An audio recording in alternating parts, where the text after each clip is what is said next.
குறள் 216. பயன்மரம் உள்ளோர் பழுத்தற்றால் செல்வம்.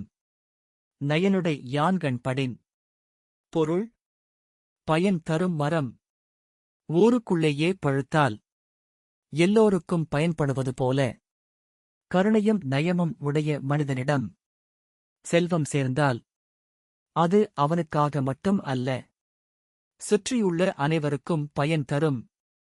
இந்த குறள் சொல்லும் வாழ்க்கை உண்மை. செல்வம் நல்ல மனத்தில் இருந்தால் சமூகத்துக்கே நன்மை. தனக்காக மட்டும் வாழும் பணம் வெறும் எண்ணிக்கை. பிறருக்குப் பயன்படும் செல்வமே உண்மையான வளம்.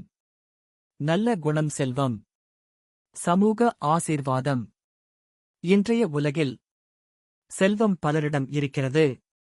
ஆனால் பயனுள்ளதாக பயன்படுத்துபவர்கள் சிலரே. வள்ளுவர் நினைவூட்டுகிறார், நல்ல மனம் இருந்தால்தான் செல்வம் அர்த்தம் பெறும்.